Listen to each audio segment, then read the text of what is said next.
It is almost impossible dating out of your race in my country. If you're black, of course. If you're anything else, oh, for sure, it can happen for you. If you're Asian, it can happen for you. If you're mixed, it can happen for you. Even being mixed in my country actually has a higher value than not being mixed. You see, in America, being mixed is like, okay, cool. That's what we expect. We expect that from you, right? We expect that you're a black person who has a bit of mix in him, right? Or in her, okay? But in my country, is that it's like when you have a mix, oh no, we are going to label you, okay? We're going to label you as a premium black. So they have a word for it. It's called colored, okay?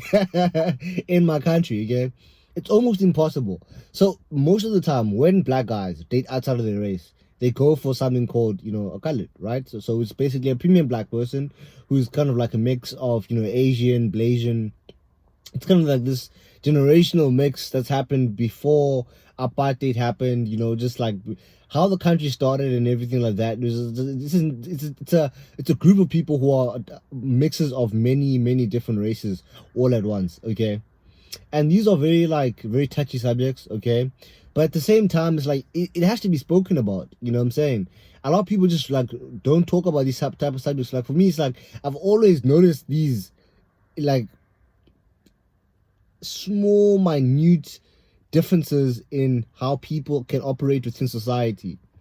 Okay, like if you're like a white person, this other one dude I was watching. He's a reel maker, right? He makes reels, and someone basically dared him on TikTok to approach a car dealership and say that he is basically he wants to test drive this other car, right? This car dealership.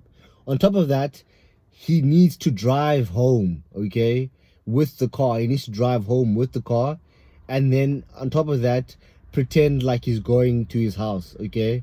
Those are the 2 days that he was given, okay? So the dude is a white dude. He goes there, he's like, can I test drive it? The guys are like, yeah, you can definitely test. Bro, I promise you, if I was a black guy like me with crooked teeth, my age, walking up there saying, can I test drive a car just out of nowhere, they would have given me the weird looks, right? Unless maybe I come there looking nice, maybe like, half suited or something like that, then they would give me a different, like, kind of like, behavior, right? They treat me different, okay? So it's like it's weird for me, okay? But basically, this white dude, he gets into the car, he test drives it, and then he basically detours out of the guy's route, okay?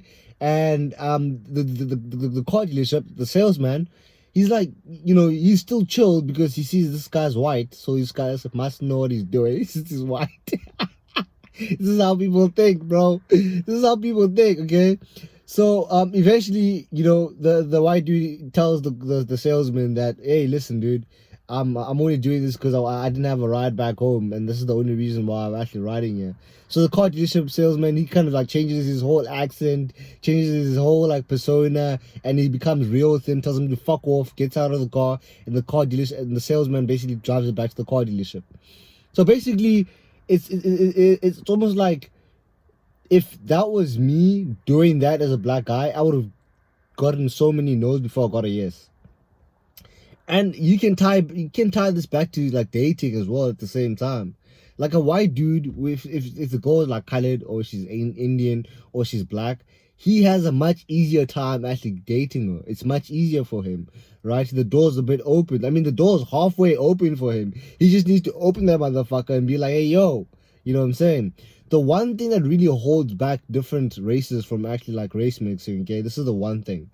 It's definitely culture and the way people do things depending upon like how they perceive their own race, right? So culture is like how people speak, it's the food that people eat, it's the way that people live, it's the customs, it's all these type of things that really make race mixing such a difficult thing, which inhibits people from actually doing it, which basically holds back the races into lock. You know what I'm saying? It basically holds the whole society in place. It's these invisible things that we don't talk about, right? That's what's actually very important when it comes to actually race mixing. Okay, but yeah, it's almost impossible, doing it as a black guy from my country, and it's not like it's something that I've always wanted. right? It's just like growing up as well. Like I remember this one color girl, right? So she's basically a mix of Indian and some like Asian. Like I don't know. She doesn't even know what she is, right? She just labeled the color in my country, but basically she was like a mix of an Indian and some type of like Asian, okay, type of like a race, okay. And I was like in grade 7th grade, 13 at the time, and we were dating, and she didn't want to kiss me, okay, and this hurt my ego. She didn't want to kiss me. This hurt my ego. I couldn't deal with it. Literally, I literally couldn't deal with it. It was very difficult for me to kind of like come to terms with the fact that this girl was dating me just because she's dating, but not because she wanted to actually, like, she was attracted to me in some type of way where she wanted to actually get physical.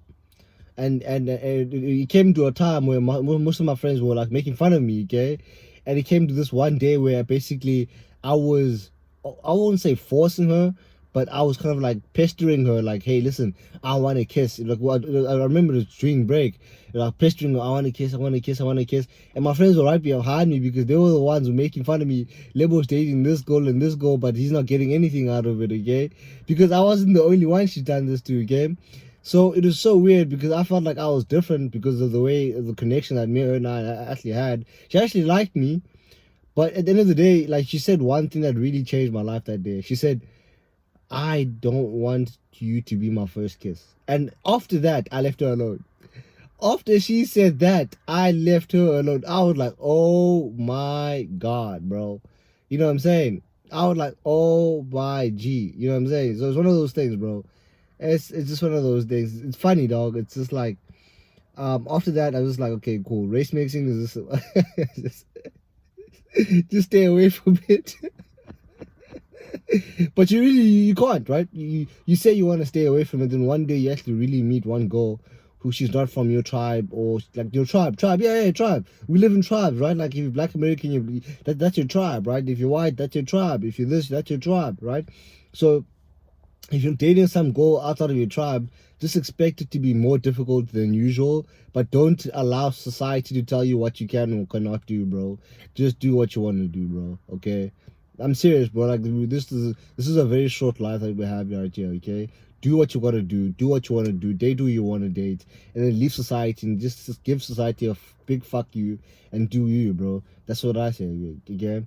Because life is very short, bro. Very, very short. Like, I'm 25 right now, and I keep on saying it in every single video because I can't believe I'm 25. And I mean, it's halfway through the year. I'm gonna say I'm 26, like in a few videos time. It's quite crazy. Anyways, peace, gents. It's Lebo Black, and I'll see you in another one, man. Cheers.